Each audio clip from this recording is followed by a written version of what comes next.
28 അൽഫോൻസാമ്മയുടെ തിരുനാൾ. ഞാനിന്നിവിടെ പറയാൻ പോകുന്നത് അൽഫോൻസാമ്മയുടെ സ്ഥാനത്തെ പറ്റിയാണ്. സ്ഥാനത്തിന്റെ പുത്രനാണ് അൽഫോൻസാമ്മ. ജനനം മുതൽ മരണം വരെ അത് അവളെ പിന്തുടരുകയും ചെയ്തു. ജനിച്ച അധിക നാളുകൾ കഴിയും മുൻപേ അമ്മയെ നഷ്ടമായി. അടുത്ത മുതൽ അൽഫോൻസാമ്മയുടെ സ്ഥാനം തുടങ്ങുകയായിരുന്നു. പിന്നീട് മാതൃ സഹോദരിയുടെ സംരക്ഷണത്തിലായിരുന്നു കുറച്ചു കാലം. പ്രീ പ്രൈമറി കാലഘട്ടത്തിലാണ് ദൈവവിളി തിരിച്ചറിഞ്ഞത്. ഉമ്മിത്തിയിൽ കാൽ പറിച്ച് വിവാഹാലോചനകൾ മുടക്കി.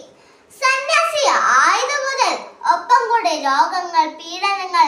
ഒരവസരത്തിൽ സന്യാസം തുടരാൻ പറ്റുമോ എന്ന് പോലും ചിന്തിച്ചിരുന്ന നിമിഷങ്ങളായിരുന്നു. മറ്റുള്ളവരുടെ പരിഹാസവും പീഡനവും വേറെ. പക്ഷെ സഹിച്ചു മടുത്തു എന്നവൾ ഒരിക്കലും പറഞ്ഞില്ല. സ്ഥാനത്തെ സന്തോഷമായി സ്വീകരിച്ചു. കൂടുതൽ സ്ഥാനങ്ങൾ ചോദിച്ചു വാങ്ങി. അതെല്ലാം വിശുദ്ധിയുടെ മാറ്റു തെളിയിക്കാനുള്ള അവസരങ്ങളായി മാറുകയായിരുന്നു. മറ്റൊരർത്ഥത്തിൽ വിശുദ്ധിയിലേക്കുള്ള രക്ഷാമാർഗമായി അൽഫോൻസാമ്മ കണ്ടു.